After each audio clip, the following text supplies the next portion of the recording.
Hi, welcome. This is a special edition of that Millwall podcast. This episode is a round table. It's our first attempt at doing a round table, and we've got two new faces, what you'll see and hear very, very shortly. We're going to go through about 6 or 7 topics, hopefully tonight, and we're going to put the worlds to rights. It's an open discussion, and hopefully everyone will be honest and upfront, and hopefully have you shouting on your walking the dog or driving the car. So remember, if you do want to get involved after the show, then please get involved through the comments, through various social media access, YouTube, Twitter, Facebook, etc., etc., etc. So without further ado, let's welcome my partner in crime, my co-host, my podcast partner. It is the one and only Omar. I contemplated leaving myself on mute there just for the shits and giggles, but hello guys. I've already done it during the pre-talk, mate. I was already on mute, so I thought, but I won't do it through the show then. Sure you won't. How you doing, Mickey? You're all right? I look forward to this one, mate. Not too bad, not too bad. So am I. It's the first one, and I think the guests we've got on are quite lively and good. They're virgins to the podcast arena, so that'll be good fun. This intro now is probably going to be the most you'll hear of this person all night. But it is the one and only, the football guru himself, Kai Bennett. Hello, mate. Looking forward to this. I'll try and speak a little bit more than the old Friday Night Lives, but I'll do give my best shot. We should have got you a flag or something, do you know what I mean? We should have got you a flag set round so you could just jump on it, do you know what I mean? And get involved. But no, you'll be all right. I think we'll be all right. Right, so we've got, we'll start with, if you watched us when we did Friday Night Live during COVID, there was a person who always got involved, regularly watched us, got involved with drinking posh beer and posh lager. It was the one and only Joe Zampa. How you doing, Joe? You all right? I'm good. Thanks, Mickey. Thanks for the introduction there. No, that's all right, mate. That's all right. It could have been a lot worse, but we keep it clean for now because we want you back. So, And then without further ado, last but by no means least, it is Chris, who made contact for us through Twitter. Again, another listener of the show. And welcome aboard, Chris. Thanks a lot, mate. Yeah, buzzing to be here. Thanks for having me on. No, that's all right. Why does it sound like it's a match signing day, doesn't it? We've got 2 new signings. Oh yeah, I've always supported you. I've always loved Millwall. Do you know what I mean? But right, without further ado, we're going to be straight back after this, and we're going to crack on with the first subject, which is going to be all about Rowett and how we think we probably progressed with him on board. Join us back straight after this.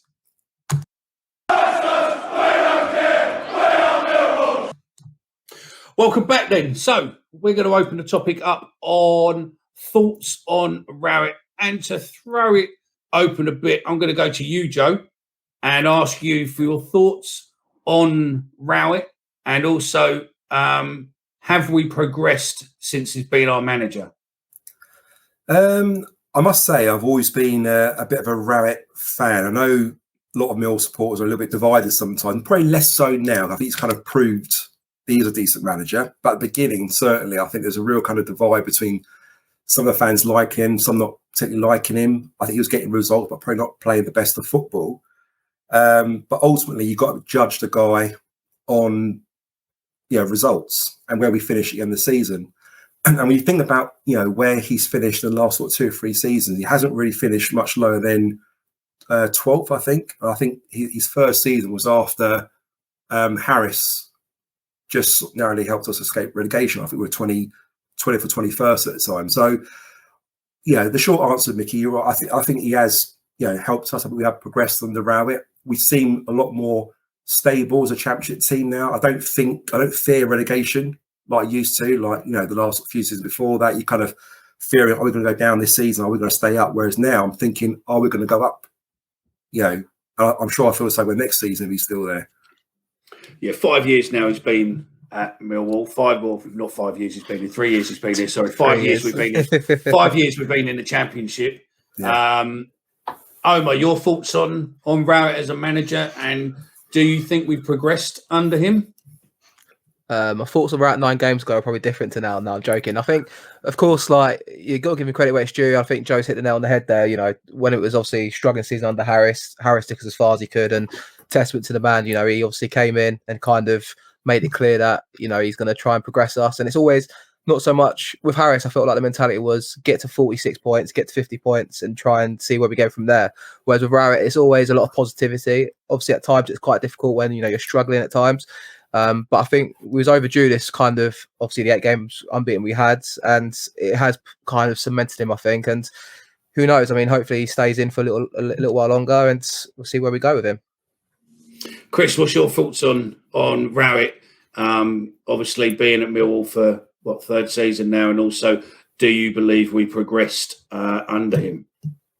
Yeah, well, when he took the job, he said he had a 3-year plan to get us into the playoffs. I remember him saying that, and who knows? We'll have a conversation about that later, I'm sure. But I think we have progressed. I think in many different ways. I think the budgets we have now, the player, the caliber of player that we're able to attract, whether people think they're better than what we were able to attract before is a different matter. But the caliber of player that I think we're able to attract.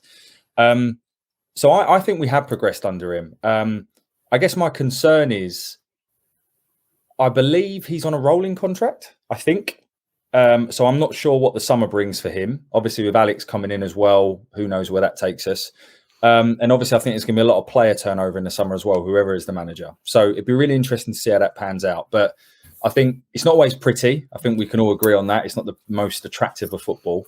But I do think we've progressed under him. And I would personally be happy to see him oversee the summer changes.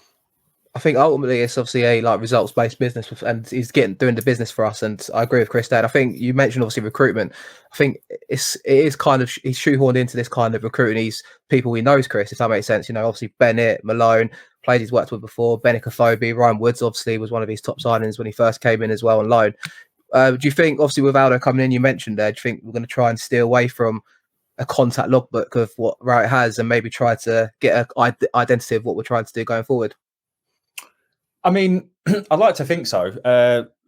Berylson come out, didn't he, and said that, the January transfer window, which obviously didn't materialise, but the summer, we're going to go in a slightly different direction. We're going to be looking at the European market. We're going to be looking at younger, more sort of agile, nimble players. So I guess we'll see what happens. But we were saying in the pre-show, I think we've got 7 or 8 players ourselves out of contract, plus all of the loan players. So I think there is going to be a real big player turnover. I would like to see us go in a slightly different direction, but I guess time will tell. Yeah, no, I think you're right, Kai. Rowett is a manager, and hang on, calm down. I know you want to get Rowett is a manager, and obviously, how have we progressed under him? And then once you've spoken, we just have a general chit chat about Rowett. Obviously, about what are his pluses and negatives, I suppose, as him as a manager over the last 2-3 seasons. Go on, Kai. I think we have. I think we have progressed under Gary. He's quite some of the things that he does in game, maybe you question. I've questioned him a couple of times, but then listening to either his post-match or he's something else or something else you listen to, whatever, he makes a lot of sense. I think he's quite a tactical genius in that way, where when he does something, he has a reason behind it, and it does, even though it might have not gone as well as hopefully it planned, it does often make a lot of sense what he says. That the other day he said about, I was questioning why he didn't bring Tyler on against Borough. He brought Zach Lovelace on, and he said, because there wasn't enough space in behind the Borough defence, therefore he wanted a more of a physical striker that could hold it up, which made a lot of sense. I was thinking, I want to see Tyler come on, stretch him. But when he said that, you sort of think, actually, that makes sense. And maybe, since he came in, I think he's definitely transformed us into a team where teams come to us now and we're actually not really confident maybe getting a result, whereas before they would have been confident of maybe getting a result, especially away from home. We used to go to play teams away, whereas now we're much more hard to break down. We don't score as many goals as we might have liked to, as we may like to, but I still think we have that attacking. I guess we're dangerous when we go forward, and the players he's brought in are exciting, especially the players like Mason Bennett. My question to you, obviously, around Rowett, do you think he lost something? And I'll come to you first, Chris, on this. Do you think he lost something when Callum Davis left? Oh, there was a patch, wasn't there, when he left, and it all seemed to go Pete Tong. Adam Barrett is an interesting one, I think, to throw into the mix with this conversation, because there's a lot of rumours about what he does or what he doesn't bring to the club. I don't know. I'm not in the know, so I can't comment. But I think he's an interesting one. And from what I've heard, Callum was kind of like the man-to-man manager, if you like, the one that would put his arm around the player, like a Conor Mahoney, for example, that quite clearly needs it, I guess. And maybe we don't have that now. And I think that one of the other topics we'll come on to later as well is about Danny Mack and sort of Rowett's relationships with people. I think that's a really interesting one as well for us to dig into. Don't know what you guys think. Joe? Yeah, just agree with what Chris says there. I mean, I think Callum definitely had that connection with the players. It seems quite obvious that he had the engagement with the players. They seem to kind of be motivated with him. I don't see Rowett as a motivator. And I don't see Adam Barrett as being someone who could kind of fill Callum's shoes either. I think stylistically, they're both defensive coaches. I mean, you see Adam Barrett warming the players up before a game. He's there with the back four, kicking the ball. So he's very defensive minded. But what Rowett lacks, I think, in that kind of personal relationship with the players, I think he makes up for it in his sort of psychology. The things he says, in interviews, the things he says to the players. I mean, what he did after the Fulham game was fantastic. He told the players, you know what, let's enjoy ourselves, get out there, play with freedom, let's see where it goes. And we went on a massive winning streak. And then after the little blip against Stoke the other week, he then comes out in the press. He starts saying about, well, we've got 8 games left. Let's just go out there and enjoy ourselves. Let's take every game as it comes. So little things like that he says, I think kind of motivates the players in an indirect sort of way. So he's very, very good. And I think, I mentioned it as well before about how he kind of looks up rather than looks down. So he always talks about, the players, the teams above us who we're chasing rather than who's behind us. So I said what he lacks probably motivational skills. I think he makes up, sort of with his kind of psychology, and gets the players' minds. But you're right, though. I think we do lack that bit of a arm around the shoulder on a few of the players that might need it. I mean, sorry, Kai, on that bit where you're sitting there saying, I mean, Kai, it's probably you best to come in there with, you have more access to Gary than what we do. Do you agree with that he's not possibly the man manager what Callum was? No, he doesn't seem the sort of person that would, I guess, have that, maybe that relationship with the players. Obviously, I could be wrong in that way, but the way he comes across, he's quite, he's always very serious. He'll make a joke. Like the other day, I think what's very clever, what he does is very clever, is, as we were saying about the enjoyment of football. The other day, someone asked him again about the playoffs. He always gets asked about the playoffs every single game, and every single game won't talk about it. The other day, after the 2-0 win against Huddersfield, someone said to him, "Oh, Gary, is the playoffs on now?" He went, "I don't even know what division we're in." So he almost relieves that pressure from the players. So I think in that way, he's got a good relationship with them, in the way that he puts no pressure on them. And I think Joe's right. That's very clever, because it gets the players almost motivated to do well now, and thinking, well, there's no pressure on us. We've survived. There's no relegation fears. We're going to be mid-table or thereabouts if we don't go on. But can we give it a go? And I think that's what he's very good at. But maybe not the one that would, put his arm around the shoulder and make sure they're okay. But he does it in other ways. I think he makes up for it in other ways. Is exactly what Joe said. But I'd like to see maybe a more attack-minded coach come in the summer. Maybe someone, I don't know. When he first came in, I would like to see someone like Kevin Phillips. But I don't know now. He's obviously worked with Gary before, but someone who's a bit more attack-minded, someone maybe who can also put their arm around the players. So maybe like a bit of quite a good match that'll be, I reckon. Kai, something you said there sort of triggered a question for me. There was quite a lot of hoo-ha when Alex Pearce was given another contract in the summer. Do you think there could be a kind of reason behind that then, in terms of that relationship with the players? So although he's a player, I mean, he rarely plays, right? He's kind of that arm around the shoulder to some of the players. What do you think about that? No, I think you're spot on. I think we've had this conversation a couple of times with in the press box and stuff, and we think that Alex Pearce is that man. I think between him and Jed, and before he left, Matt Smith, I think they were the three that would really, I guess, galvanise the group, really get them going and make sure they're all okay. I think Alex Pearce has a knack of when to be serious, when to be jokey. I think everyone respects him in that changing room. But same with Jed. Jed will probably after a loss he'll go in, be fuming. But at the same time, he'll be able to reason with players, and I think Matt Smith was really good like that as well. Smudge had a really good relationship with the players, so he'd always talk his fellow players up, and that gave him confidence. So I absolutely agree. I think Alex Pearce was probably signed for that, and maybe even Smith the same. I think it's an interesting contrast because, like, if you look at Rowett, and we're talking about obviously motivating, like Harris would have his players running through like anything for him because he was that kind of personable character. And I think it is a shift, isn't it? I mean, Joe, you're nodding there. I mean, obviously we talk about Rowett, and you're saying about obviously I think Kai called him a tactical genius. I mean, I don't know if I'll go to that extreme level, but I get where you're coming from, Kai, a bit there. I think with Harris, it was bog standard. He knew what Millwall was about, and he got Millwall players to do the job for him, and players would obviously talk really highly of him after he left. But I guess what I'm trying to get at, Joe, is maybe Rowett's a bit more with his pedigree and championship level, and as such, so to speak, a bit more experience at this level as manager. Maybe he has the know-how to operate at this level, I feel like.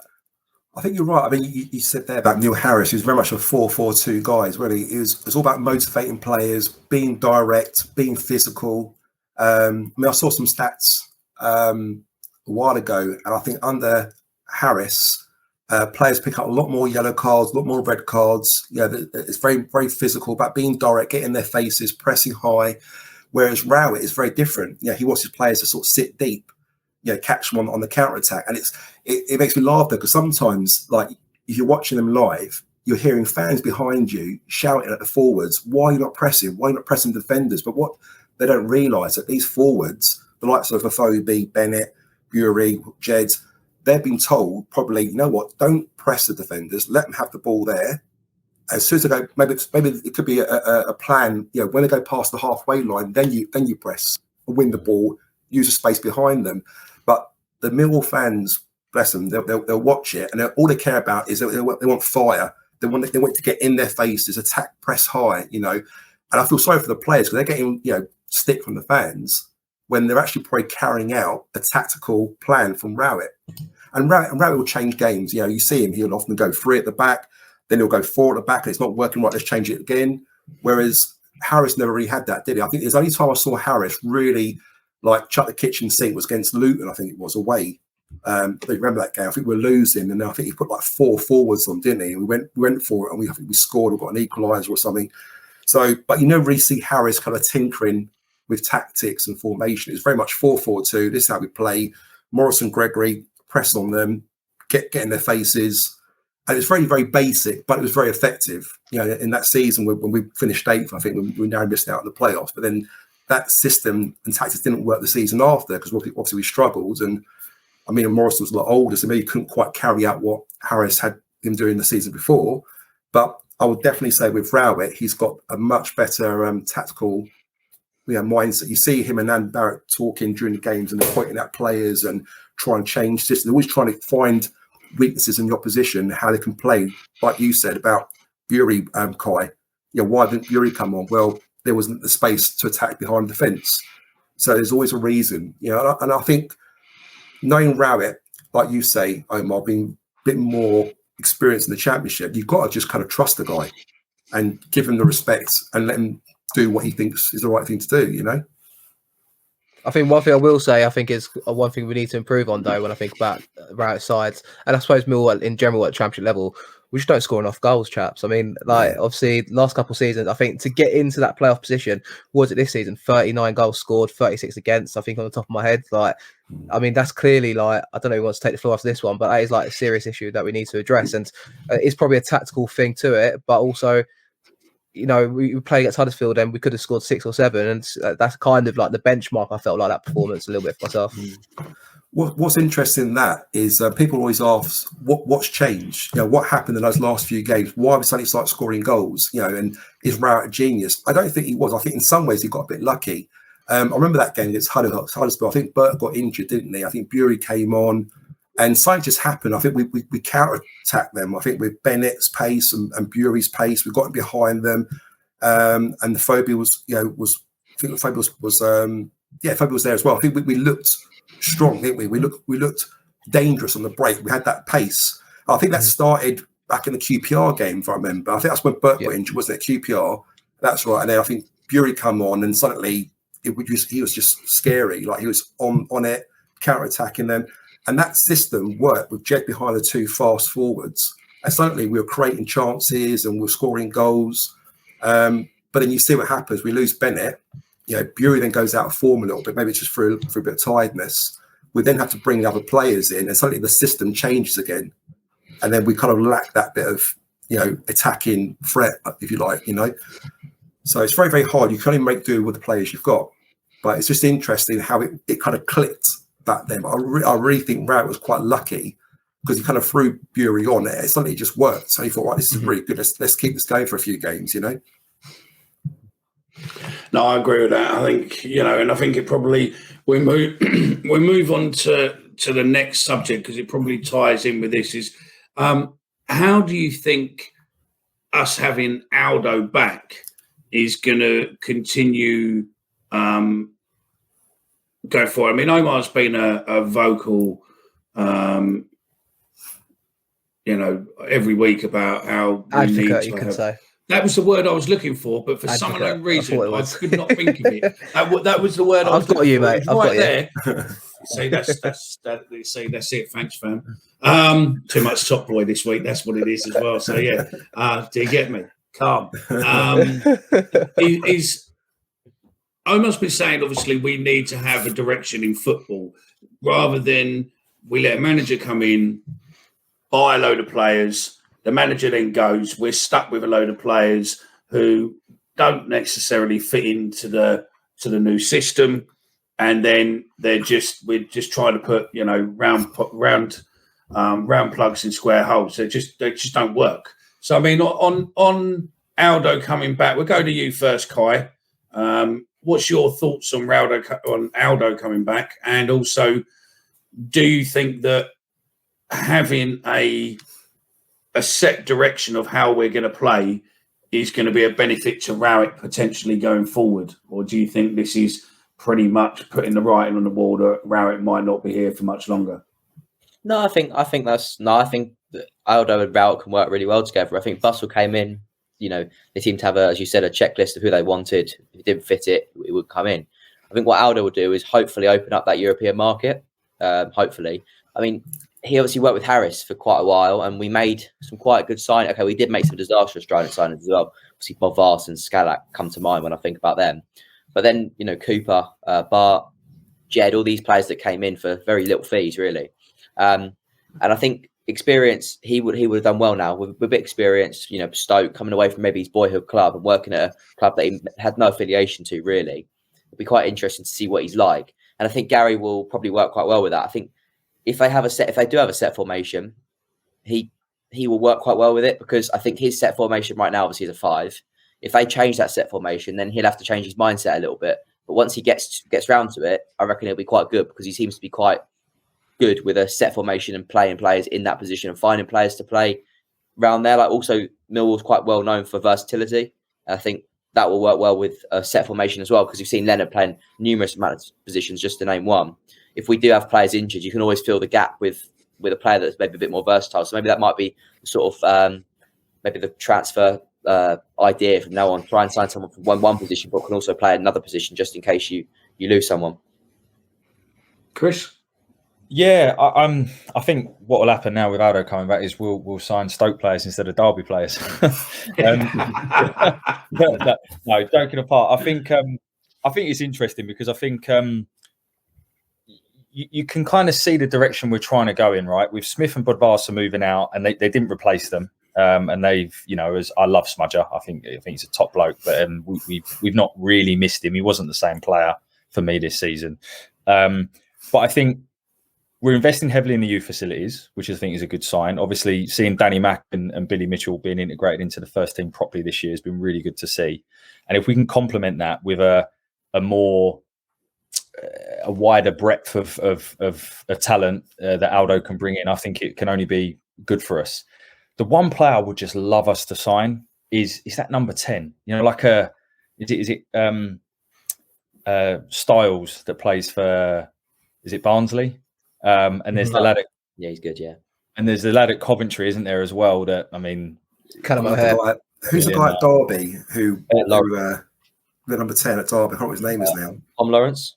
Yes, Tom Lawrence, yeah. I just want us to sign someone, and I know Luke Freeman was meant to be a nice, cheaper version of that we brought in, but I just want to sign someone that can unlock the defence and create more chances. Because going back to Omar's point, we've never scored many goals, and part of it is part of the tactics, absolutely, the Rowett way. But I think part of it as well is we don't actually create many chances, and I'd love to see that as well. So hopefully Aldo can bring that moving forward. I think you're right there. I think obviously as well with Aldo coming in, I just question. I'm happy that there's obviously a change in the way we're going to be recruiting going forward, but I just wonder whether or not we should have had an older, wiser football head at that kind of level as well. I mean, I don't know who I'd throw out there. Maybe a Neil Warnock, for example, or someone that's like wants to take a back seat, but kind of steer the ship a little bit in the background and could kind of bring that kind of the list of contacts, but also the experience of the game. I just like, because I think on our boards, we're always guilty of look at the players coming out of contracts, and some players you'd probably want to keep around at the place as well. And I think at times we lose players for free. Obviously, the elephant in the room is Jed Wallace, and I think hopefully with Aldo coming in as well, that can help shift that a little bit. But I do wonder. I mean, Joe, maybe you can elaborate on it a little before me. But like, how can we negate the kind of worries of losing Jed on a free transfer in the future, for example? Because he's probably going to go, right, unless we go up. I can't see anything else happening there. Yeah, I mean, I'll be gutted to see Jed go. I think it'd be a massive loss for the club. I think we could actually replace him with anyone else. I mean, for us to go out in the market and replace him, we've got to spend a lot of money, which we haven't got. So to try and find someone to kind of fill those shoes will be very, very difficult. So I personally think he will go. What I can't quite understand is why won't Millwall just throw money at him? You know, obviously, you may not want to upset the apple cart on wages, but perhaps they could offer him a big signing on fee. You know, it's a financial thing. But then I don't think if maybe money's not quite the reason why he wants to leave. I think he wants to play in the Premiership. Maybe he doesn't see that happening at Millwall over the next sort of year or two. But going back to Aldo, I mean, I see it as quite a good appointment. I don't think he did too badly when he was here the last time. I mean, Omar, you probably know better than most of us on the players that he helped bring into Millwall. I'm sure people like Cooper were one of them, maybe Bradshaw, if it was at Gregory before, I'm not quite sure it was, but he did bring some good signings in. The experience he's had at Stoke would only make him even better for it. I'm pretty sure of it. I believe he's a Millwall fan as well, so he's got that kind of passion to want to do extra well at Millwall. And I think he could be very, very handy for us this season. And let's be honest, this summer is going to be a massive, massive transfer ins and outs. Lots of players leaving, lots of loan players are going to be going back to their clubs. So this summer it's going to be exciting. There's going to be lots of new players coming in, and hopefully Aldo can get his little black book out and recommend some names.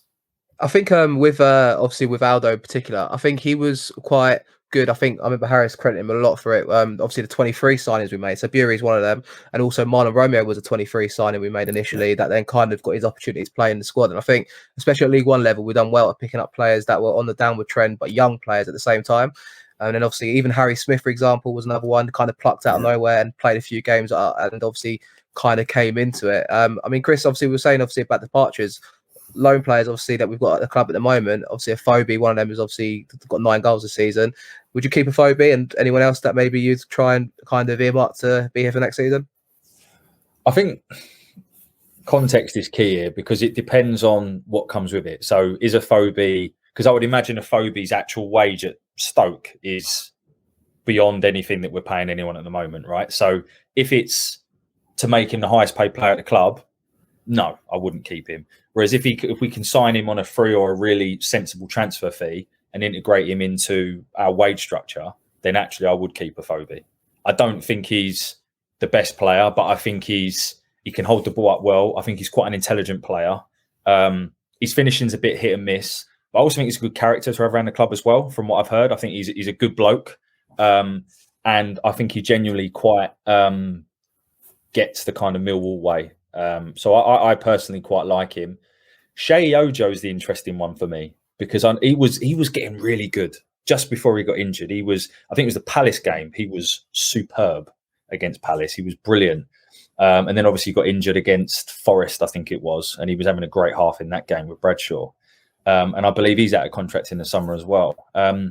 What do you think, fellas? Like, would you keep Would you keep Ojo if the opportunity came around? I think Burke's out of contract in the summer, possibly. Freeman, where's your head at? I know Kai's a big fan of Shea Ojo, so I know he mentioned him the other day, and I think you was impressed, Kai, with obviously how he was doing his recuperation after his injury back at the club as well. I mean, he could easily have gone back to Liverpool and just sacked it off and just, saw out the rest of the season even potentially, but he seemed eager to play for his contract almost, it felt like. I think you told me the other day. Yeah, no, definitely. Liverpool, there's probably no secret. Liverpool training ground, what Millwall training ground is in terms of glamorous, the equipment there. But to choose to stay at Millwall, I know we still had 8 games to go and there's still plenty of time for him to show what he's got. But I think it would have been quite easy for him maybe to go back there and then come back for the last 8 games, not really knowing what the team's doing. It's just good to see that connection maybe between the players. I think that connection, players always talk about the Millwall dressing room being one of the best they've ever been in. And I think when players do stuff like that and want to stay, it backs it up. Because if you didn't like the changing room or dressing room, you go back to Liverpool, who, as I said, no doubt have a much more glamorous training ground. So I really like Ojo. I think he's very clever. As you said, just before he got injured, he was just starting to show what it was about. He's got really quick feet. Sometimes for my he doesn't run he doesn't maybe show that burst of pace that I think he has, but he draws players into committing so many fouls on him because his feet is so quick. And if you don't get it right, you're going to bring him down. And yeah, we get fouls. But I'm hoping to see us get more penalties as well when he comes back in. Just a quick feet in the box. And I'd like to see him add a bit more scoring touch as well, because I think he can do it at Cardiff, and he had quite a good eye for goal. I think the big one for me is Daniel Ballard. That's the one for me, Daniel Ballard. I don't know. Be interesting what happens with him next season. I can't see him getting a Premier League move. I don't think he's had a full season at the whip, so to speak, and playing week in, week out. So I do think maybe development for him will be a championship again. But do you see, I know Jobs are cut in there, do you think Ballard will be here next season? Is that someone that do you reckon he'd want to stick around for another season? I personally, I rate Ballard. I mean, what was great is he come in when Hutchinson was injured. I don't think he was quite 100% fit, was he? But he still played fantastically well. And I think each game that he's been back, he's just got better and better. He's getting fitter and fitter. What's really interesting with Ballard is last season, I think he was like Player of the Year for Blackpool. I'm sure Kyle will probably know that, if that's right or wrong. He's done really well there, stepped up a league to the Championship, done really well in the Championship. I don't think he's, and I mean this with the utmost respect, I don't think he's quite good enough to play for Arsenal or even play for any sort of top Premiership team. As good as he is as a defender, I think in the Premier League, especially at that level, you're looking at the top 4, top 6 teams. You've got to be technically a very, very good player with the ball at your feet. You've got to be a ball-playing defender. And although he's not terrible with the ball at his feet, I don't think he's quite at the level where you need to be at. So, can you see him break into the Arsenal team? I don't think that's going to happen in the next sort of couple of seasons. Will it ever happen? I don't know. He could do another year at Mill, probably yes, So I wouldn't be surprised we see him back again for another season next season. The player that I was most impressed with up until he got injured was Burke. He wasn't quite successful as in scoring goals or creating many assists or anything, but he was dangerous. He was lively. His speed was rapid. And you just kind of felt that as soon as he gets that first goal, he'll be on a roll, and he'd be a real good outlet for us. Of course, he got injured, and it's a real shame, but I think he's coming back over the next sort of couple of weeks, I think I read somewhere. Afobe is an interesting one because I think he's a bit of a crowd pleaser. It sounds like everywhere he's gone on loan, every team has always loved him. He's always played to the fans. He's always shown a lot of passion. He's always played for the shirt, for the badge. He does that at Millwall, and the fans really, really support him, which is great. He's a bit of a confidence player. I think you've got to sing his name, chant him to kind of get him playing. When he come back recently, I don't think he was quite match fit. And I go watch Millwall with my older son, and he was saying to me, Dad, I don't know why, why we bother with Afobe. We should let him go in the season. Why should we even think about him signing him? But after 2 or 3 games, once you kind of feel that he kind of healed from his injuries, and I think it showed in the last match against Huddersfield, you can see what the player can do. Yes, he's not going to be prolific in front of goal, but if you're a defender and he's on song, he'll probably be one of the worst players you want to play against. If he's very physical, he creates space for others, he gets in areas, he creates his chances. So I agree with what Chris is saying. if we can get him on a cheap, if he's willing to take a bit of a pay cut on the wages, I think he'd be a good signing for Millwall. If he wants top money, it means us having to break the bank for him. I don't think it'd be a wise move for us. Go on, Chris. No, I agree. I also think with Afobe that going back to what we were saying earlier about the way we play football and the way our tactics are we really going to be able to attract a striker that we all want, which is a 20, 25 goal a season striker? Because they got to do a lot of dirty work to play for Millwall in this system. They have got to do a lot of pressing. They've got to do a lot, running the channels and things like that. So we could do a lot worse, I think, is what I would say about Afobe. So I guess we'll see where that ends up. But I just want to come back to Ballard, because one of the things that I'm really impressed with Ballard is, let's face it, he is a 22, I think he is, 22-year-old coming from Arsenal. But his attitude and the way he's kind of presented himself has not been of some sort of flash 22-year-old that's come from Arsenal, and he's really kind of got to grit. He's a Millwall type player, I think, like in terms of the way he approaches the game, the way he goes in with tackles, and the way he does things. So I think Ballard's got a really bright future. Will he ever play for Arsenal? Probably not, and he probably knows that. But he play in the Premier League for someone, yes. But I'd love to get him back to next year for another year. I think he'd do really, really well. And if we're going to continue to play free at the back, he can either slot in on the right-hand side or in the centre. I think you're Chris, spot going on back there. to your point. Sorry, Chris. That point you mentioned just before that about the system that we play in as attackers. What is our system? Because one minute we're sort of playing with three up front with a central point of someone like Afobe in the middle with the two wingers. Then with the injuries, again, Rowett had to kind of almost adjust and adapt to the players that are available. And he kind of created a system where he played Jed behind the front two.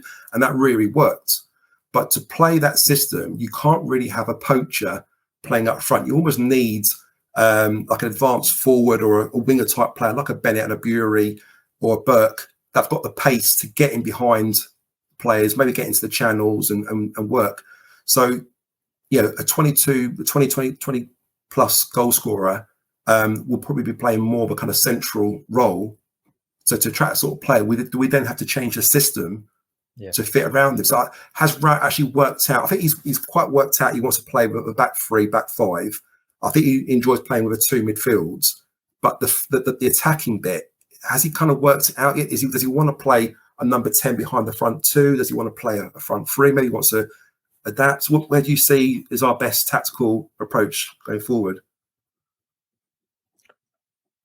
I mean, that to me is something that I have actually seen change over the course of the season, because I remember towards the start of the season we would have our two fullbacks, Malone, McNamara, and then we'd have two wide players, and I almost felt they were kind of in each other's way at times. You're right. And it just wasn't working for me. What he's now done is, although he's still playing kind of, I won't call them strikers, I'll call them forwards in the kind of modern lingo, if you like, but they're playing slightly closer together. So, and obviously you've got Jed just behind it. And then obviously when Ojo comes back, he was playing in that position just before, that kind of free role and sort of finding that space. So it'd be interesting to see what he does with Ojo coming back. So I think you're right. I think Rowett has found, and whether that's by accident and luck or whether that's just, I don't know. And, we'll take it, of course. But I think he has found a way in which he likes to play. The only thing I would like him to do, and I'd love to hear your thoughts on this, Omar, is like, at times at home, and at the moment we can't complain because I think we've now won 5 and drawn 2 of our last 7 home games, right? So we can't complain. But at home, sometimes I wish he would just go forward at back and just sort of give it a little bit more, not be so rigid in his formation.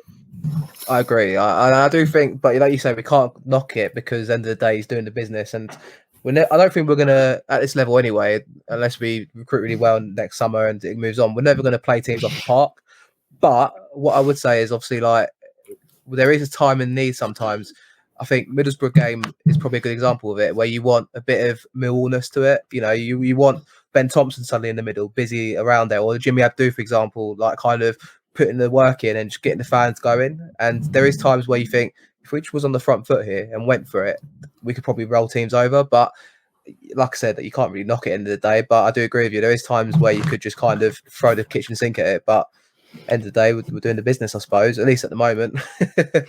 Kai, mute. Oh my God. I've been the Bingo. first one. No. It's awful. Oh no, I'm gonna get so much. Oh, mate.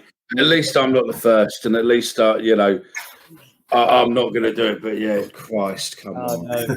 I know I was the first actually. I think at the beginning. Wasn't I? Yeah, you have. You were Pre-show. Was that pre-show? Let's go. Let's start again. Kai, your thoughts to end this part one on what's just been said, obviously about the formations, etc., etc.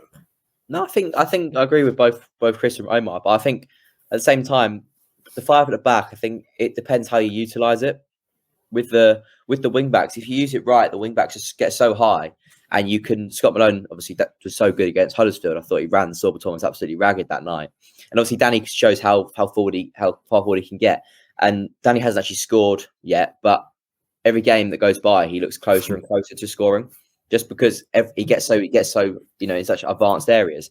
And I think if you use them well enough, you can really create an overload. Wide of the pitch, and if you do that, then it obviously gives more space because players are coming out wide. It gives you more space in the middle for players like Bennett, and maybe Burke or Jed, whoever is in there, to get in the box for headers or finishes. So it depends how you use it. But then again, I agree with what you both said as well about 4-4-4 at the back. It'd be nice to see us maybe take it, lose that defender and just go for it, and maybe overload them more in the middle. Maybe that would work as well. So I reckon both of them could work, but yeah, it depends how you play them, I guess. You really want to be there, don't you? Sorry, Mickey, I did say. You really want to be there when Danny Mack scores his first goal for Millwall, don't you? Like you just want to. You can imagine the pandemonium in the stands. I had that kind of thing of when Sid Nelson was playing for us, because you want to be there when Sid Nelson scored his first goal for Millwall. I felt like, and I think Danny Mack's a similar one where you don't know what he's going to do with himself when he scores for Millwall, because a Millwall fan scoring a goal at Millwall, that is like the top what you want as a Millwall fan in the stands watching it at the Den. That's for sure. That's it, and that brings us on to a lovely crescendo to be able to end on part one. We'll be back continuing our conversation with Danny Mack, but yeah, please join us. Right, that's it of part one. I'm now going to do something what you probably really shouldn't do. I'm going to advertise a rival podcast and play a clip from an upcoming episode of a rival podcast.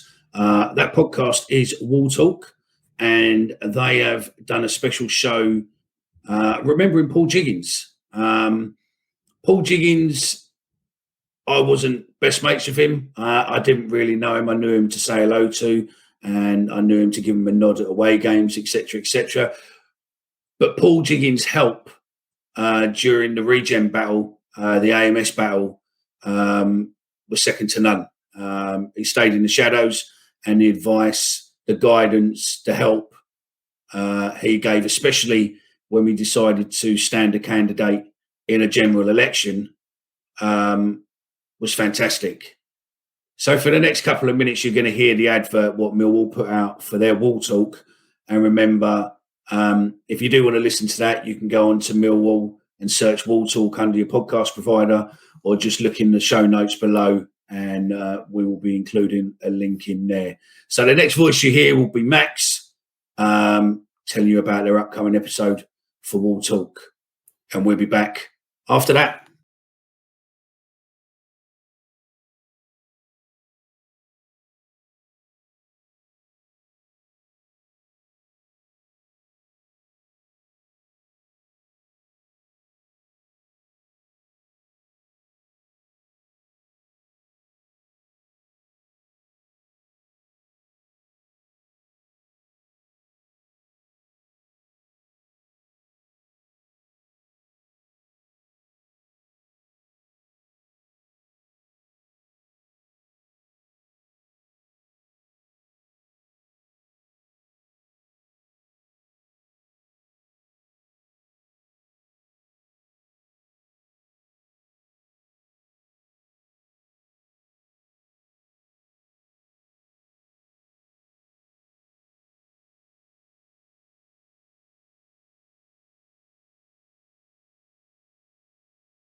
Welcome back to part 2.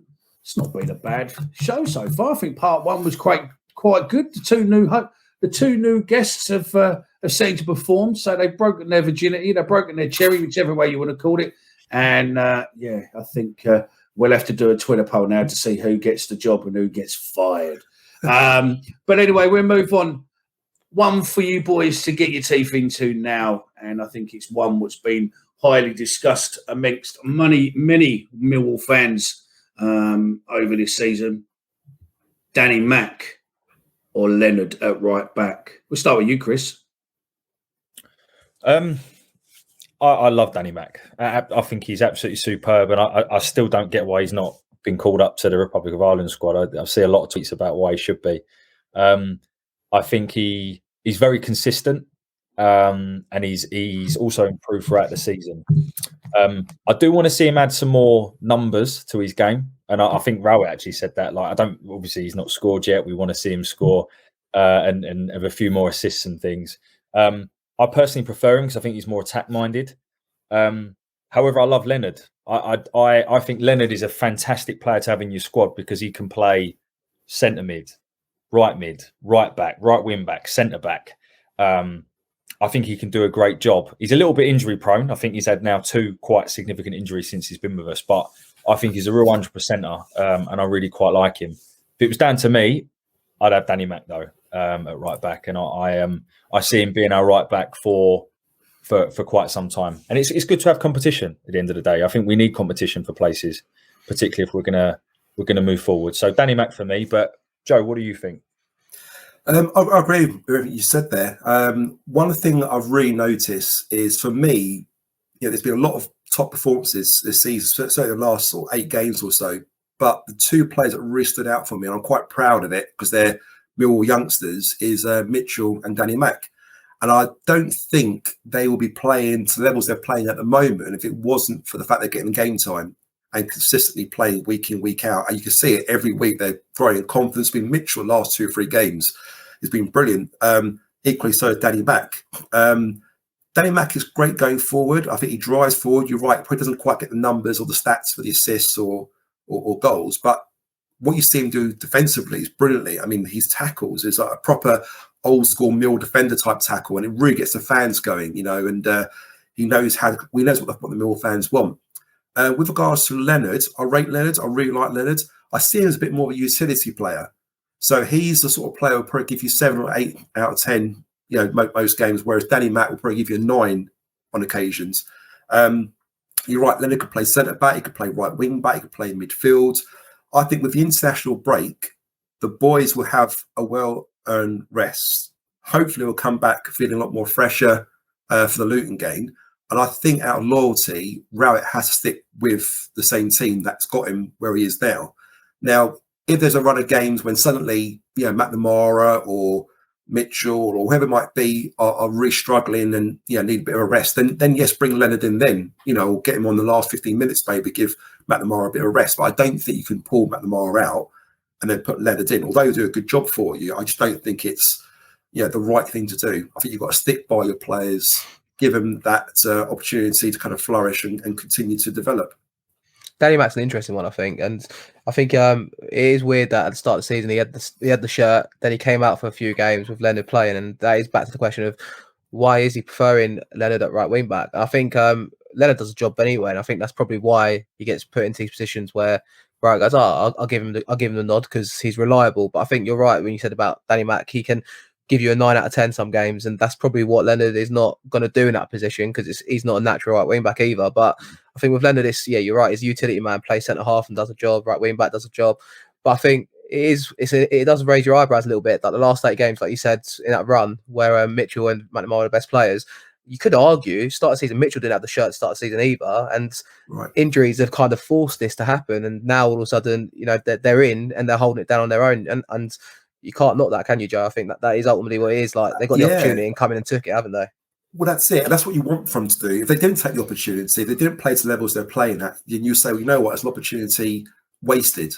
But the fact that they've taken the opportunity, they've really grown in confidence, they're really, claiming that position and claiming that shirt. I think it's really unfair to bring, Leonard in now, right wing back instead of McNamara. And equally, I wouldn't feel that George Evans or Keith or anyone else, or even Leonard for that reason, should take Mitchell's place, or even Saville. I think the two of them in the last few games have really struck up a really great partnership in midfield. No, definitely. I think what I was going to say is that we're talking about going back to injuries and how injuries have sort of forced his hand. What was interesting with Gary, what he said, is that had Leonard not got injured before that Bournemouth match back in November, he was going to start he's going to start Leonard. And he said that Leonard was his first choice right back up until then, because he thought he'd been playing well and he wanted to continue playing him. But I think that's where it's tough, isn't it? When a player's playing well, it's really difficult to take him out. But Danny almost disappeared from the squad, didn't he? I don't think he was in the squad for a couple of games. And the question was, where is he injured? No, he just, we're playing a few more attackers. You did notice there's an extra couple of attackers on the bench. But I think when you've got a player available like Danny, who's fit to play in his actual position, you've got to play someone in their actual position over someone that's a utility player. If Billy gets injured and Leonard's there, you wouldn't suddenly put Danny at midfield, would you? You'd put Leonard in midfield. So I know he can play there, but he did a good job, in fairness to him. But I think there was maybe a slight difference in maybe opinion, maybe in that from Gary. But hopefully Danny's now turned that around. Mickey, what was your thoughts? Oh, look, Danny Mack all day long. I think Danny Mack is underappreciated, to be fair, to a degree. I think the problem we've got, which I'll throw a spanner in the works to get you four off with it again, is obviously we've got a source close to us who's been talking to us, who thinks that Leonard, as soon as he's fit, will take over that right back position over Danny Mack. And also you've got to look at, why is Danny Mack got a year left on his contract and allegedly contract negotiations haven't even started yet? I know there's a year away, but to me, the way Danny Mack is, he's a Millwall fan. He wants to play for his dream club, which is Millwall. Why aren't we signing him up? He's only young. Why aren't we signing him up on a 2-3 year contract to be able to get him going? So my thing to you boys is Rowett relationship with Ryan Leonard better than it is with Danny Mack? And will that position? I honestly think Ryan Leonard's fit tomorrow. Ryan Leonard is playing right back, as what Kai said. He said it back in November, and I think, according to my sources, that's what it is. And also, do you think it's criminal that a player, the player of the level of Danny Mack is and the age he is, that we're not tying him up on a long-term contract, even if you don't want him, just to stop oppositions being able to get him, and let's make a few quid out of him going forward. So look, I'll throw it open to whichever one wants to come in first. I think Ryan Leonard will play right back over him. And do you think it's criminal that Danny Mack hasn't been offered a new contract? So we go you, Chris. Yeah, I mean, I'm hoping now, because November was quite a long time ago in football terms, and obviously Danny Mack has now come in and performed very, very well. And I'm hoping now that even if Leonard is available for selection for the Luton game, for example, he's not going to be fully match fit. So we've only got 8 games. I'd like to think that it won't be a simple case of Danny Mack out, Leonard in. I think you might try and incorporate Leonard into the squad a bit more, give him 10, 15 minutes here and there. But I guess we'll see. So I'm hopeful that won't be the case, depending on obviously what the sources say. So that's the first point. The second point for me, and it kind of goes back to what we were talking about earlier. If you look at our current squad, what players have resale value?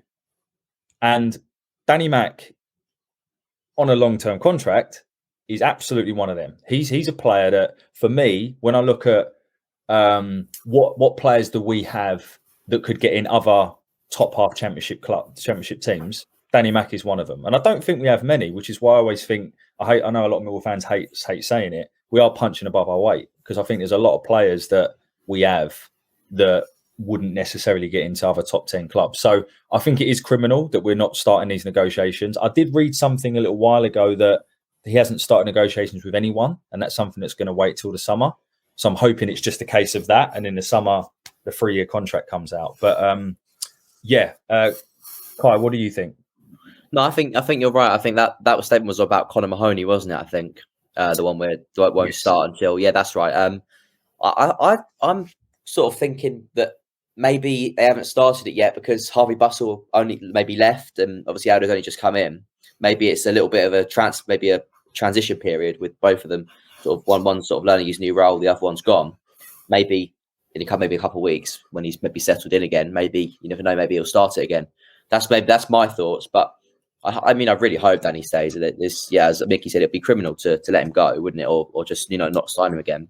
But why leave it so late though? I mean, they left it quite late with Jed, didn't they? And there's a few players that do that, Millwall, rather than, like Chris said, tie them up to a long-term contract, especially when they're quite young at an early stage. Why leave it till later as possible? Because the longer you leave it, you're giving the player the power to pick and choose what they want to do. And of course, they're probably going to be wanting a bigger contract if they're playing really well.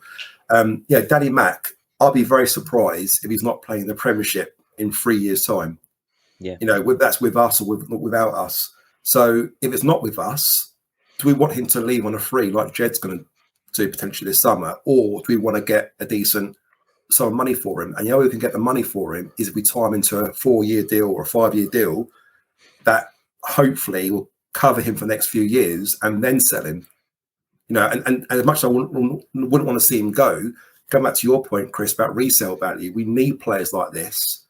Time into long contracts to sell them, do what Brentford does, sell these players off, make some money, replace them. Put Leonard in then. If you let Danny Mack go for 5 million or 6 million or what it might be, hopefully a bit more. But unless you time to long-term deals, it's not going to be sustainable, is it? For Millwall, we need to kind of be thinking a bit more ahead. What do you think, Omar? I think with that one, you're right. I think also maybe with Danny Mack, it's a different scenario because he's a Millwall fan, and you wouldn't think if you wait till the summer, then hopefully you get a deal done quite easily. But if the player's playing well, and say they've got ulterior motives and they're only here using us as a stopgap, which I'm sure players try to do so when they're in the Championship, then you're kind of shoehorning yourself into a position, like you said there, Joe, where they might demand a bit more money, or then you put yourself on the back foot a little bit. And you got to think, like, if he's, Danny Mack's 23, 24 years old, and he's playing out of his skin at the minute, just give him a contract and get it done now and just put any uncertainty away from it. And I guess it does raise the question of, does Wright fancy him? But then ultimately, if you've got Aldo there to pull the strings and say this is the players we want, you've got to just get them signed up and get them on a long-term contract, because these are the players you want in the club to build for the long-term future, I have to say. I agree, and I think the way Danny Mack is now, he's potentially going to be a £5-6 million player. Potentially, if he carries on playing like he is for another season, he's potentially going to push that figure up. And surely that's a figure that he and the club would potentially want coming into the club for him to forward his football career to go into a Premiership team. Because I think there's something in Danny Mack going forward. I think he is a player there. But I just, under what we're hearing from a source who's quite well connected, allegedly, it's a very concerning affair that he's not being spoken to, and he doesn't seem to possibly have a great relationship with the management at the moment. But hey ho, we'll see where we go from there. So, gents, let's we're coming towards the end side of all of this. So we'll start with you, Joe. I forwarded you all the Middlesbrough newspaper article about your end of season predictions. I'm the only one who's actually, I think maybe Kai, I was the only one who put Millwall into the potential playoffs and 74 points. We've done a varied few between us, and it's quite a good thing. And if you're listening to this and you want to have a go at it, we will check out the show notes and you'll find the link so you can do it yourself, and then just copy us in across socials and let's see what you've worked it out as well. But we'll go with you, Joe. Your top 6 finishers, and obviously if Millwall's not in that top 6, where do you put Millwall? So okay, so I try to be as non-biased as I can. I looked at the fixtures and the games, and typically with Millwall, we play really, really well against the top sides. We don't do as well, I feel, against the lower teams. I think a reason behind that is where we're a counter-attacking team, and we've seen it at the Den quite often when teams just sit back and they play for the draw, and we lack the creativity to kind of get in and create chances. We struggle, whereas good teams that come to attack us, where we're playing home and away, it really suits us. So looking at the games, last 8 games coming up, there's a few curveball ones in there where I'll probably put us down for a draw rather than a win, because I just see it being a tough game. So my prediction, I'm sorry to say, was Mill finish 8th, which is Rowett's best finish so far, and I think Harris as well. That being said, I predict that we'll finish with 72 points, which would be only 1 point behind Sheffield United in 6th. And above Sheffield United, I've got Nottingham Forest at 77, Middlesbrough 78, Luton 78, and then, of course, Fulham and Bournemouth running way at the top. What was interesting as well, I looked into this. In the last 10 seasons, the average top six spot was about 74 points. So we were only kind of 2 points, in my prediction, short of where we need to be to qualify for a 6th spot. So that being said, I think we will get close to it. And it'll probably go down to the last game against Bournemouth away. And it's a game we probably need to win. And we'll probably lose that one, because I think Bournemouth would be up by then. They'll probably play with more confidence and just get the ball about. And, unfortunately, sorry to say it, I think typical Millwall would just mess up probably right at the very, very end, unfortunately.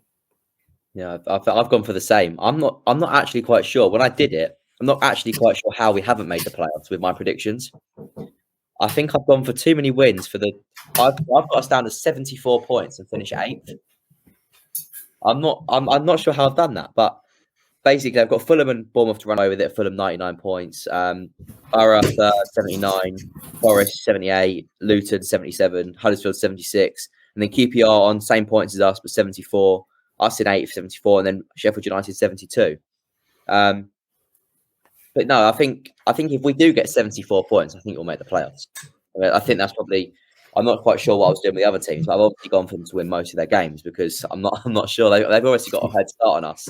And you've asked us to Mickey to predict the most unpredictable league in the country, probably in the world or in Europe as well. Like you can't predict the Championship, and that is ultimately it's a bit of fun, isn't it? But this is it. It is a bit of fun. I'm not going to hold it to it, but it'll be good to get to the end of the season and maybe we'll bring us all back and we'll have another one and we'll look at these and see where we are. Definitely. I mean, we'll go with you, Chris, next. And then obviously we'll go to you, Omar, and then I'll read out my top 10 and then see where we are. But we're very similar on point tallies, not necessarily in the positions, but we are very close on the points tallies. So, we've worked out what's what. So yeah, we'll go to you, Chris. Where are yours and how are your standings? Yeah, so I've got to finish on 72 points. So I think that's 15 points from where we are now out of a possible 24, which is a respectable tally. I just thought we'll win most of our home games and we, maybe pick up a win at Birmingham or something like that. We sometimes do well there. The 4 I've got in the playoffs are Forest, Borough, Luton and Sheffield United. And I've got us, Huddersfield and Blackburn all on 72 points. So goal difference depicts whether we finish 7th or 9th. I think, look, we all want to see us in the playoffs. I think 74 points would get us there. I think we probably need 6 wins out of our last 8 games, which is a tall order, but it's not impossible if we can keep the form up that we had in before the Stoke game. But I think we finish anywhere in the top 10. For me, I would deem it as a success. Of course, we want to be in the playoffs, but I think a top 10 finish, given the injuries we've had, the budgets and things like that, I think it would be a successful thing. The only thing I kind of want to float as well is if Luton can do it, why can't we? And that's something that really frustrates me because I guarantee you we've got a bigger budget than them. And it's really interesting we play them next. And to me, I'm not saying it's a must win. It's a must not lose for us, I think. I think we have to get something from that game. I'd love to see us go for the jugular and try and win it. But yeah, Omar, I don't know what you think about Luton and the next game and the points. I think we've all got Luton finishing the playoffs, haven't we? I'm pretty sure. And that's mad to think at the start of the season. I think if Luton would have come in the playoffs, you would have thought how they've done that. But I think that just kind of shows how young, hungry coach Nathan Jones has got them all kind of singing the same direction. And I think we all agree with that. I've got an actual humdinger of a finish of the season on my table because I've got from 5th to 10th separated by 1 point. And I don't know how I've done that. I don't know how that's ended up being that way. But I've got Nottingham Forest and Luton, Huddersfield and us all on the same points. And on this logic here, it says we'll finish 8th. I'm not sure if that's based on goal difference or whatever. It probably would be the case, knowing our luck. If we miss out on goal difference, then we definitely need to score more goals next season, that's for sure. But yeah, I think it'll be interesting if that was the case last day of the season. I do think it will go to the last game of the season. Whether or not we'll be in that discussion, who knows? I hope to be that we're in that position where there's something to play for going to the last game. And 9 games ago, I wouldn't have thought it would have been possible. So I think that's you've got to give the players credit for that, and obviously the manager as well for that. Will we do it? I don't know. I'm not sure. I think I've done similar. I think 4 wins, 3 draws, 1 defeat. I think we'll lose last game of the season at Bournemouth, and that probably could be what will do us, I think. But will we win 4 games? I think I've done 4 home wins, 3 draws, and 1 defeat away. 3 draws away and 1 defeat away. I think our away form's probably better than that, though. So maybe we might nick a 1-0 at Preston again. I think I fancy us to do the business there. But we'll have to wait and see. Go on, Mickey. Read us your predictions, mate, and where do you think we'll finish? Right. I've got finishing top of the league, Fulham on 99 points. Bournemouth on 88 points. QPR 83 in 3rd place. Millwall in 4th, finishing on 79 points. Luton on 5th, finishing on 77 points. West Brom on 73 points. And then Nottingham Forest and Middlesbrough 7 and 8 on 72. Blackburn on 70. Huddersfield on 66. Playoff 79 points. Is that 5 wins and 3 draws? Yeah, it's 22 points out of 24. No, it's literally like it's 7 wins and 1 draw. We need to have a better run than we had in the last 8 games before Stoke. Listen. This year is the 50-year anniversary of the 71-72 season where we just missed out. And then the following year, they put 3 up instead of 2. And also 78-79, we basically went on 2 mad runs where we had 5 on the bounce and a 7 on the bounce. So, and again after Christmas. So I think we stand a chance. It's not impossible. I think that, listen, you lot out there listening to me are going to call me a crazy cunt and fucking hell, he's living in dreamland. I know I'm living in dreamland, and I know that, realistically, it ain't going to happen. But you know what?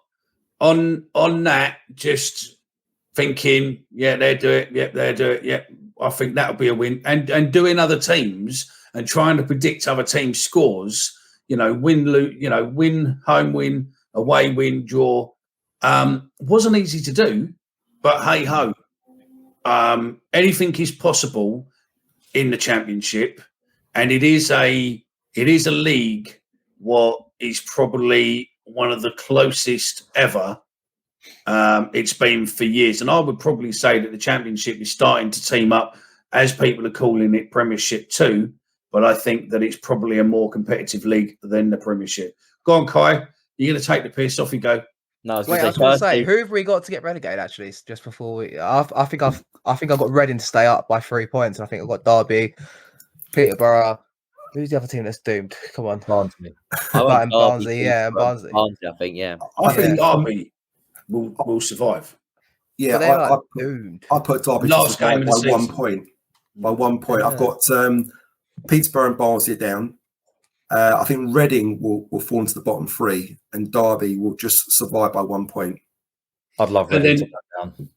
Yeah, I think Derby will survive, and then next season they'll be hit with another points deduction because allegedly it's coming. And then I think that time Rooney would just go, "Fuck this! I'm out. I'm out the door. I'm going." Take the Millwall instead. No, that's it. So look, we're coming to the end. We've got 2 points left. One is just a question more than a debate point, but this is definitely a debate point. We'll start with Kai first. Your best moment of this season so far can be a game, can be a goal, can be a celebration, can be anything you want on the pitch, but so far this season, and you're only allowed one on this show. The end of the season show we do, you can have more, but this show, it's just 1 point, one moment. What is your moment, Kai Bennett? So I think nothing. Don't say joining this. Don't say joining that Millwall podcast, because we know that. Well, that obviously is what an honour. What an honour. But, you know, we're moving on from that one. Nothing beats that first day of the season, Jeb Wallace one. When he comes running back to the fans. Oh wow! I just honestly, QPR away, was it that? Yeah, QPR away first day of the season. Yeah, I just absolutely loved it. Was that your one? Well, I was going to say just going back to games, but I'll change mine. Go on, you finish your point. No more. It's not his. And by the way, none of you can repeat. You're all going to have different. I hope I'm not last then. So yeah, no, that one. I mean, just the celebrations when he comes running back. I didn't expect him to come running back. Obviously, when they score, they normally go over, and celebrate in the corner over there. But the way he's come running back, I mean, Gary did actually criticise it after the match. I said he actually used up a bit of his energy, which was quite funny actually. But I think after the game, you could see how speechless Jeb was with that moment. And yeah, I thought that was probably my most special moment of the season. But obviously, hopefully, there'll be more special moments to come this season. Absolutely. Who wants to go next? Go on in, Chris. Your fingers crossed, basically, where you're. Oh my God! So yeah, go on. Off you go. No, so I'm gonna cheat a little bit, and I'm gonna talk about a moment, but also talk about a player. Murray Wallace doing Cruyff turns. I forget what game it was, quite recently. No, I think the Huddersfield game, I know it's recent, but I think that the performance against Huddersfield was superb and set a benchmark and a blueprint for how we should be performing at this level. But I just want to go off a tangent a little bit and just say that I think Murray Wallace has been absolutely outstanding this season. And for me, he gets my player of the season vote. And he's added the ability to sort of play a bit as well. He's so dependable, where he's at the left of three centre-backs or left wing back. So I'll give Murray Wallace my moment of the season when he was, I don't know if it was might have been against Albert Thomas actually, or was it Isaiah Jones? I don't know. But he sort of Cruyff turned out of it and went back 3 times and went back for more. So that's going to be my moment because I love the bloke. He's going to get my player of the season. Good shout. I think I have to agree with you there. I'll step in now and just say mine quickly because mine is actually related to Murray Wallace, and it was going to Barnsley away and get that 90th minute winner. We weren't great on the day, but him popping up, and I think we just won. I think we won against Bristol City on the Tuesday, and I was like, that's it, I'm going. So then I got up there on Saturday, and just to see him stick that winner in the last minute, that was what, like, especially have not gone to away games for so long. Obviously, QPR, like I said, was great to be there and stuff, but like getting that last minute winner away from home after being back from the pandemic, that was just like ultimate moment for me of the season, I think. And yeah, obviously there's loads of moments, but I think that one in particular sticks out for me. I was thinking it was going to be Forest away again, but still we're okay. Right. Go on in, Joe. Okay, so I'm just thinking what's left. So we've got QPR away, great opening game season. Murray Wallace with his Cruyff turns. What was yours against Emma? Barnsley away when he scored. Barnsley away, Murray Wallace. I would go with. What I'll go with, quite an interesting one, is it's probably the Millwall QPR game, because I think that was that turning point. Go back to what I said earlier in the show, where something just clicked, and I think it was a bit by accident. With Bury coming on and moving the players around a little bit and changing the system, and then the way I think Bury come on about half an hour in, didn't they? When Burtwood got injured, and we just looked a threat. We were counter-attacking, we were creating chances, and we just looked really, really good. And for the first time in a very, very long time, I actually enjoyed watching Millwall play. It wasn't like watching paint dry, as it was previously today. It wasn't defensive football; it was attacking football. It was free flowing, and I actually enjoyed the game. So for me, that was my my moment. I mean, I agree with you guys as well with your ones, but if I had to pick another one, that would be mine. I'm not sure what Mickey's is going to be, but also I was going to say, I know we only had one Mickey, but the 20-minute spell against Stoke where we turned the game on its head and we went 4-4-2, I was like, this is a glimmer of what we could do. And then we've seen it since a little bit, and it's like obviously playing on the front foot. But that 20-minute spell against Stoke when we turned it around to beat them was quite special as well, I feel like. Yeah. Mine's probably going to be a Phobie scoring a brace, to be fair, because you lot have robbed all the other games. But basically that was a point where all the Phobie doubters just suddenly were converted instantly. I like it when a player comes out and does something where you've had everyone slagging him off, and then all of a sudden you just see all of those retreat back into going, oh yeah, what a great player. He's always had it in him. I think the only disappointing thing for that game is that he couldn't have scored a hat-trick. That analogy you used there, Mickey, or even more.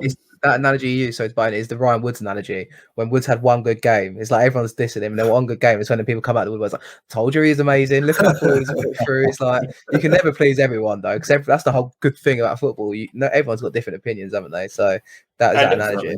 And also, like I've always said, Cooper is always a worthy bet. I think the bets this season where he scored is a 12-1, a 14-1, and a 9-1. So, you know, is that with the score ending 1-0, Mickey? Was it? Is that 1-0 win with Cooper score it? Yeah. And it's, you know, it's always been there. I mean, look, you know, we'll definitely have you boys back at the end of the season and we'll review all the games going forwards. The moment I'd like to just end with is a newspaper article that come out this week, and I want just a quick 30 seconds reaction to it. Is, do you think it's a mark of genius, or do you think it's possibly a strange move for a manager to say? Rowett come out this week and said, obviously, the amount of money that's been spent on the new pitch at Millwall has been laid too firm. I would have thought that specification would have been down to you, and the fact that you're paying all that money, you would have had everything. They pretty much relayed all the pipe work, relayed everything. So, yeah, my question to you boys is, start with you, Kai. Is it a mark of genius to come out and say that, or do you think it's just a strange comment to come out and possibly signs of a manager who's potentially going in the summer or going in October? That's probably a joke for those of you who listen to me and Omar bitching quite regular. So, yeah. No, I think he said that a couple of times. He said that a couple of months ago as well, to be fair. He said it in January at some point. I can't remember when it was. I think it might be in West Brom game. He said about it. And he makes a good point in the way that the training ground is quite a soft pitch and the Den is quite a hard pitch. So readjusting to that pitch is difficult. And obviously that most of the time the injuries seem to be in training. So maybe after a match day when they've worked really, really hard, you know, they've expanded a lot of energy, they go back to on the training ground and all of a sudden they pull something because they maybe haven't warmed up properly, or that pitch is just not quite as the same as the Den. I guess maybe they're readjusting. But I don't know. It's a weird comment at this stage of the season with 8 games to go. But in a way, it makes sense. But I'm a bit split in between the two. If I could jump in there, I although we could sort of, you know, not taking it too seriously, I think there is could be a little bit of truth there. Just talking from my own experience, I play vets football, you know, old people playing football, and of course we're succumbing to injuries quite frequently. But one thing I would say on a personal note is that we train on an old 3G pitch that hasn't got the correct underlay, and it's quite a hard pitch. And myself personally, and my mates that we play with, often get injured in training games because of the hard pitch. And it could be like, you know, our quads, hamstrings, calves sometimes go in. But we play on a nice 4G pitch in Esher, and we don't seem to have many injuries. So it's kind of reverse to what Rowett's saying. Rowett's saying they train on a soft pitch, play on a hard pitch, where we train on a hard pitch, play on a soft pitch. But a lot of our injuries are in training, after training or during training. So I think there is a little bit of truth there. It's a shame, though, because the concept of the design of having this hybrid pitch at the Den, which is fantastic. You think about it, you know, is it half grass, half artificial? which is brilliant. You can see why it costs so much money, but there could be a little bit of truth there, and I don't know how they can change it. I think what Rowett was saying is, could we then change the training pitch and make that a little bit harder in order to get the right balance for the players?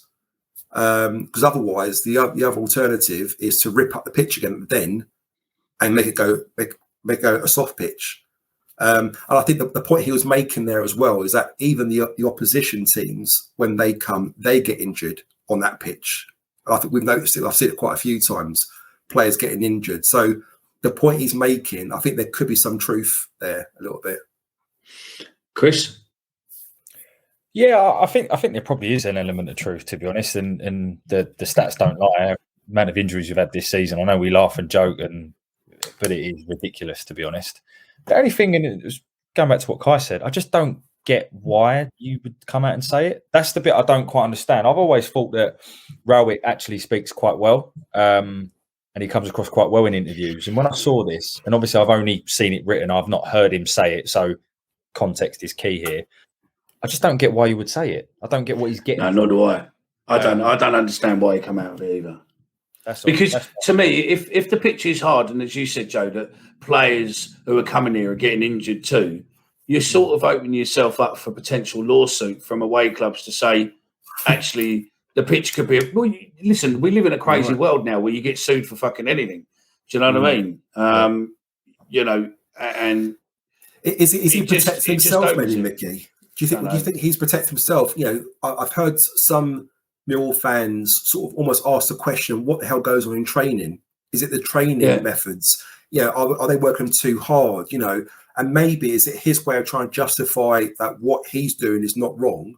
Yeah, and almost passing the blame. Yeah, maybe. Pitch, I mean, it could have been a question to say, you know, our players training too hard, and that's why they're being injured. And I agree with you. You know, until you can hear the audio, then you don't know. And let's be honest, Mickey, as well. I mean, quite often when they are getting injured, we're not hearing it. We're not hearing about them getting injured in training. We're seeing it in match days when they're getting injured. You know. Yeah, it's a bit like Russian roulette now, isn't it? With that. But, Omar, your thoughts? Yeah, to be honest with you, I don't truly know. I mean, it is an interesting comment to make, and I do agree with the pair of Chris and Kai there. Like, why come out and say that? But then, like you say, Mickey, it could have been out of context, could have been another meaning to it, but it's written in a certain way and it's come across that way. But yeah, I don't know. Footballers getting injured, it's part and parcel of the game. But I do think it's the nature of the Championship is that the games come thick and fast. But it's such a weird circumstance. I think it's only Billy Mitchell that's not had an injury this season, and you think like that's some going. And but